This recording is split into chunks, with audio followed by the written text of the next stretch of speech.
Picture this: a quiet suburban street, perfectly manicured lawns, white picket fences, children's laughter echoing from backyards.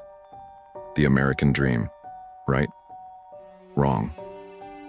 Because what if I told you that behind every front door on Maple Street, there's a secret so dark, so twisted that it could shatter everything you thought you knew about your neighbors? Welcome to Willow Creek, a town where everyone knows everyone, or so they think.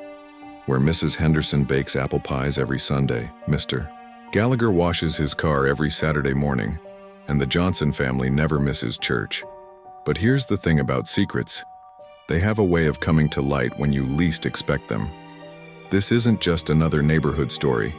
This is about what happens when the facade of suburban perfection begins to crack, revealing the monsters that hide in plain sight. When Detective Sarah Mills moved to Willow Creek for a quieter life after 20 years in homicide, she thought her days of chasing criminals were over. She was wrong. Because on one seemingly ordinary Tuesday morning, everything changed. A scream pierced the morning air, a body was discovered, and suddenly, every house on the block became a crime scene waiting to be investigated. The truth? It was buried deeper than anyone could have imagined, and it involved every single family on that street. Before we dive into this twisted tale, I need to know, where are you watching this from? Drop your city in the comments below. I love seeing where my viewers are from around the world. Are you watching from New York, London, Tokyo? Let me know. Now, buckle up, because what you're about to hear will make you look at your own neighborhood very differently. Trust me, after this story, you'll never see your neighbors the same way again. Willow Creek wasn't always synonymous with scandal. For decades, it was the kind of place where people moved to escape the chaos of city life. Located just 40 miles outside of Chicago, this picturesque town of 15,000 residents prided itself on community values, low crime rates, and that intangible quality that real estate agents love to call charm. Maple Street was the crown jewel of Willow Creek. 8 houses lined each side of the tree-lined boulevard, each one a testament to post-war American architecture. The street had been featured in magazines, used as a filming location for commercials, and even hosted the mayor's annual 4th of July barbecue. If Willow Creek had a face, Maple Street was it. But perfection, as we all know, is an illusion. Detectives. At 43, she'd seen humanity at its worst during her 2 decades with the Chicago Police Department. The murders, the betrayals, the unspeakable things people did to each other. It had taken its toll. When her sister invited her to move to Willow Creek and join the local police force, Sarah jumped at the chance. She bought a small colonial at the end of Maple Street, painted it blue, and convinced herself that she could finally breathe. For 6 months, life was exactly what she'd hoped for. She knew her neighbors by name. She attended block parties. She even joined the community garden club, though her tomatoes never quite thrived like Mrs. Henderson's did.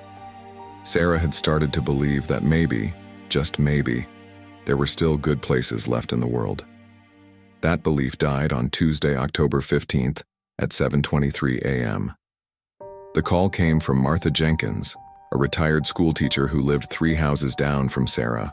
Her voice was shaking so badly that the dispatcher could barely understand her. There's someone in the garden, in the community garden. Please, you need to come. There's so much blood. Sarah was the first officer on the scene. She'd thrown on her jacket over her pajamas and ran the 2 blocks to the community garden that sat at the center of the neighborhood. What she found there would haunt her for the rest of her life. The body of 28-year-old Emily Chen lay among the tomato plants, her lifeless eyes staring up at the morning sky. The brutality of the scene was shocking. This wasn't a random act of violence. This was personal. This was rage. And this was someone who knew exactly what they were doing. But here's where the story gets interesting. As Sarah began her investigation, interviewing each household on Maple Street, she started to notice something strange. Everyone had an alibi. Everyone had a story. And everyone had something to hide. The more Sarah dug, the more she realized that Emily Chen wasn't just a random victim. She was a puzzle piece in a much larger picture. Emily had been a journalist, working on what she called the story of her career. Her laptop was missing from her apartment. Her notes were gone. and according to her editor, she'd been investigating something right here in Willow Creek, something that would blow the lid off everything. Over the next 2 weeks, Sarah would discover that Maple Street wasn't a neighborhood. It was a collection of locked boxes, each one containing secrets that people would kill to protect. The perfect lawns hid imperfect lives. The friendly waves masked desperate fears. And somewhere among these 8 houses lived a murderer who had gotten away with it before. Because as Sarah would soon learn, Emily Chen wasn't the first person to die on Maple Street. She was just the first one anyone had noticed. Welcome to the investigation that would expose everyone. This is the story of how one detective unraveled the truth, house by house, secret by secret, until the entire street came crashing down. This is the story of Maple Street, where every house has a secret, and one of those secrets is murder. House number 1 belonged to the Gallaghers, Tom, Patricia, and their teenage daughter, Sophie. Tom was a real estate developer, Patricia was a stay-at-home mom, and Sophie was the kind of student who made the honor roll every semester. They were the family everyone aspired to be. When Sarah knocked on their door at 9 a.m., Patricia answered with a smile that didn't quite reach her eyes. "Detective Mills, please come in. I've been expecting you." The house was immaculate. White carpets, modern furniture, family photos strategically placed on every surface. Tom sat in the living room, his tie perfectly knotted despite the early hour. "Terrible thing about Emily," he said, shaking his head. "She seemed like such a sweet girl." Sarah noticed how he past tensed Emily's existence a little too quickly. "How well did you know her?" Sarah asked, pulling out her notebook. "Not well," Patricia interjected. "We saw her at neighborhood events, of course. She was always asking questions, though. Nosy, if I'm being honest." Sarah's radar pinged. "Questions about what?" Tom and Patricia exchanged a glance. "Oh, just neighborhood stuff. Property values, who's lived here the longest." She was writing some article about suburban life or something. But Sophie, sitting on the stairs where she thought no one could see her, knew better. Emily had been asking about the night 3 years ago when Sophie came home at 2 a.m. with torn clothes and wouldn't speak for a week. Emily had been asking about the incident the school buried, the settlement the Gallaghers paid to make it disappear. "Where were you between 6 and 8 a.m. yesterday?" Sarah asked. "I was at the gym," Tom said immediately. "I go every morning at 5:30, you can check the records." Patricia nodded. "I was here preparing breakfast. Sophie can confirm." But Sophie couldn't confirm anything because Sophie had snuck out before dawn to meet someone who would change everything. What was Sophie hiding? And why did Emily Chen die the morning after confronting her? House number 3 belonged to Margaret Henderson, the 72-year-old widow who'd lived on Maple Street longer than anyone else. Her house smelled like cinnamon and old books, and she greeted Sarah with fresh coffee and homemade cookies. "Such a tragedy," Margaret sighed, settling into her floral armchair. "Emily was such a bright young woman. She reminded me of my daughter." Sarah knew Margaret's daughter had died in a car accident 20 years ago. "Did you speak with Emily often?" "Oh, here and there. She'd come by for tea sometimes. She was interested in the history of the neighborhood." Margaret's hands trembled slightly as she lifted her cup. "I told her stories about the old days when this street was just being built." "Did she ask about anything specific?" Margaret's eyes grew distant. She was curious about the house that used to stand where the community garden is now. It burned down in 1987. The Fitzgerald family lived there. Mother, father, 2 young boys. They all died in the fire. Sarah's pen stopped moving. "All of them?" "Well, that's what the official report said." Margaret leaned forward conspiratorially. "But I was here that night, dear. I saw someone running from that house before the flames took hold. I told the police, but they said I was mistaken, that the smoke confused me." "Who did you see?" Margaret's face hardened. "Tom Gallagher's father. He was the fire chief back then. He was running from that house at 2 a.m. and 6 hours later it was ashes." She paused. "Emily found the original investigation files. She showed them to me 2 weeks ago. There were photographs that had been removed from the official record. Photographs showing accelerant patterns. Where are those files now?"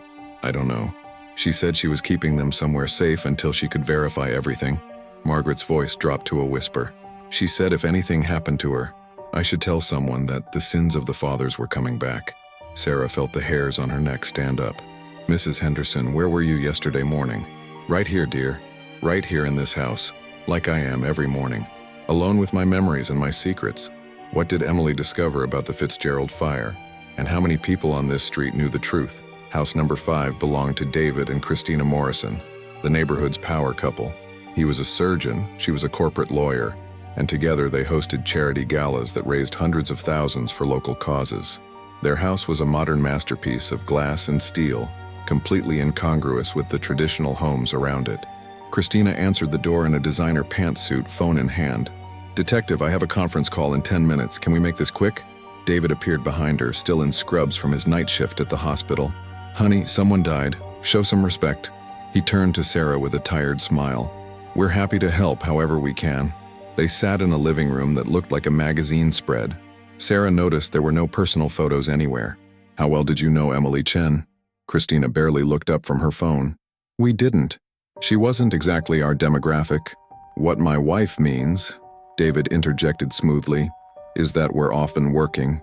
We don't socialize much on the street." "Emily never contacted either of you? Never asked questions?" The silence lasted just a beat too long. David cleared his throat. "Actually, she did come by about a month ago. She wanted to interview us for an article about successful couples in suburban settings. And did you agree?" "No," Christina said sharply. "We value our privacy." Sarah pulled out a photograph from her file.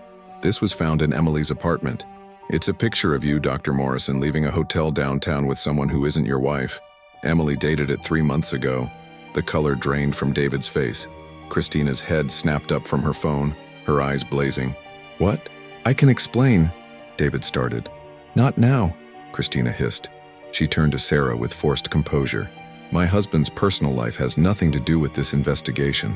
But Sarah noticed the medical journal on the coffee table, open to an article about lethal drug combinations. She noticed the scratches on David's hands, fresh and deep, and she noticed the way Christina's jaw clenched when she thought no one was watching. "Where were both of you yesterday morning?" "I was at the hospital," David said quietly, "operating from 5 a.m. until 2 p.m. Christina's smile was ice. "I was at home, alone. My husband was apparently very busy." Was Emily blackmailing David Morrison? And did Christina know about more than just the affair? House number 7 belonged to the Johnsons, Michael, Linda, and their 4 children ranging from ages 6 to 14. They were the church-going, homeschooling family that embodied traditional values. Their yard always had a nativity scene at Christmas and an American flag flying proudly. Linda answered the door with a baby on her hip, flower on her apron, and a serene smile. "Detective Mills, please come in." Michael's just finishing his Bible study with the children. The house was chaotic in the way large families are. Toys scattered across the floor, children's artwork covering the walls, the sound of young voices reciting verses from the next room.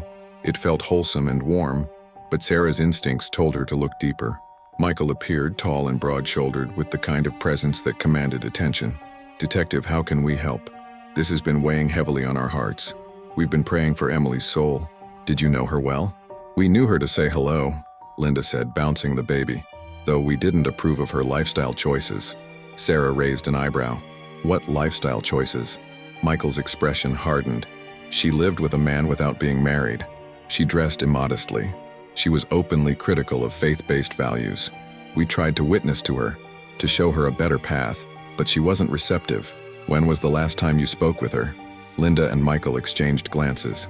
Their oldest daughter, Emma, appeared in the doorway, her eyes wide. "Mom, should I tell her?" "Tell me what?" Sarah asked gently. Emma stepped forward, defiant despite her mother's warning look. "Emily came to our house 2 weeks ago. She asked if I wanted to talk about why I'd been to the emergency room 3 times in the past year. She said she'd seen the medical records." Sarah turned to Linda. "Is that true?" Linda's serene mask cracked. "Emma is clumsy. She falls." "I don't fall," Emma said, her voice shaking. "Dad gets angry when we don't meet his standards, when we don't memorize our verses perfectly, when we don't—" "That's enough!" Michael's voice boomed through the house, and Sarah saw all 4 children flinch in unison. In that moment, she understood why Emily had been investigating this family. Sarah stood, placing herself between Michael and Emma. "Mr. Johnson, where were you yesterday morning between 6 and 8 a.m.? Leading our family prayer time as I do every morning. We're all each other's alibis, Detective. That's what family means." But Emma's eyes told a different story. Her father hadn't been at prayer time. He'd been gone. What was Michael Johnson capable of when his perfect family image was threatened? House number 9 belonged to James Park, a 40-year-old software engineer who lived alone and kept to himself. His blinds were always drawn, his lawn maintained by a service, and no one could remember the last time they'd seen him at a neighborhood gathering. When Sarah knocked, it took several minutes before the door opened a crack. James peered out, pale and anxious. "Yes? Detective Mills, I need to ask you some questions about Emily Chen." James's face went white. "I don't know anything. Can I come in?" "No. I mean, my house is messy. I wasn't expecting—" "Mr. Park, this is a murder investigation." Sarah's tone left no room for argument. Reluctantly, James opened the door. The house was indeed messy, but that wasn't what caught Sarah's attention. It was the wall of monitors in the living room, each one showing a different angle of Maple Street. Cameras. James had cameras everywhere. "Mr. Park, are you surveilling the neighborhood?" James's hands shook. "It's not illegal. They're only filming public spaces, the street, not inside anyone's homes. I like to keep track of things." Sarah moved closer to the monitors. "You see everything that happens on this street?" "Yes," he whispered. "Did you see who killed Emily Chen?" James's breath came faster. "I saw her leave her apartment at 6:45 a.m. She walked to the community garden. I saw someone follow her 10 minutes later, but the camera angle doesn't show their face, only their back." "Show me." James pulled up the footage with trembling hands. Sarah watched as a figure in a dark hoodie followed Emily's path. The build could have been anyone, man or woman, tall or average height. But then the figure turned slightly, and Sarah caught a glimpse of something on their hand, a distinctive ring. "Emily knew about my cameras," James continued. "She came to me 3 weeks ago. She asked if I'd recorded anything unusual on the night of June 15th, 3 years ago. I told her I had." "What did you record?" James pulled up older footage. Sarah watched as Tom Gallagher's car pulled up to his house at 3 a.m. The trunk opened, and Tom and another figure carried something large and wrapped in plastic into the backyard. At the edge of the frame, Sophie stood at her bedroom window, watching. Emily said that was the night it happened, whatever it was. James looked at Sarah with haunted eyes. The next day, the Gallaghers installed a new patio in their backyard. Concrete, 6 inches thick. Sarah felt her pulse quicken. "Why didn't you go to the police?" "Because I'm not supposed to have these cameras, because no one would believe me. Because I'm the weird neighbor who everyone avoids." He paused. "Emily believed me. She said she was going to expose everything. And now she's dead." What was buried under the Gallagher's patio? And who else knew about James's footage? The ring. Sarah couldn't stop thinking about it. She'd seen that ring before, a distinctive Celtic knot design. She reviewed her notes from each interview, and then it hit her. She'd seen it on Margaret Henderson's mantle, in a photograph labeled, "My daughter, Catherine." Sarah drove back to Margaret's house, her mind racing. When the elderly woman answered, Sarah didn't waste time with pleasantries. "Your daughter didn't die in a car accident, did she?" Margaret's face crumbled. "No, she didn't. Tell me the truth. All of it." Margaret led her to the dining room, where photographs covered the table. Catherine was 17 when Thomas Gallagher Sr. assaulted her. She got pregnant. His wife paid us to keep quiet, to send Catherine away, but Catherine refused to be silenced. She was going to expose him, ruin his reputation. So he killed her and made it look like an accident. "And you've known all these years?" I had no proof, just a mother's certainty. Margaret's voice broke. But then Emily came. She found connections I'd missed. She discovered that Tom Jr. knew what his father had done, that the Fitzgerald fire wasn't an accident. Thomas Sr. burned that family alive because the father discovered what he'd done to Catherine and threatened to go to the police. Sarah felt sick. Emily was going to expose everything. Yes, but someone found out she was getting close. Someone who had just as much to lose as the Gallaghers. Margaret picked up the ring. "I gave this to Emily. It was Catherine's. She wore it the day she died. I told Emily it would protect her, that Catherine's spirit would watch over her." Tears streamed down her face. I was wrong. Sarah looked at the ring again, understanding dawning. In the footage from James's cameras, the figure following Emily had been wearing gloves except for one hand, where something gleamed in the morning light. The same ring. "Mrs. Henderson, where is the ring now?" "I'm wearing it," Margaret said, holding up her right hand. "I took it from Emily's body before anyone else arrived, because I finally did what I should have done 40 years ago. I got justice for my daughter." The confession hung in the air like poison. Margaret Henderson, the sweet grandmother who baked cookies and told stories, had murdered Emily Chen to protect the secret she'd been keeping, and to punish those who thought they'd gotten away with destroying her life. But was Margaret the only killer on Maple Street? The arrest of Margaret Henderson was just the beginning. Her confession led to the excavation of the Gallagher's backyard, where they found the remains of Tom Sr.'s final victim, a business partner who discovered the truth about the Fitzgerald fire.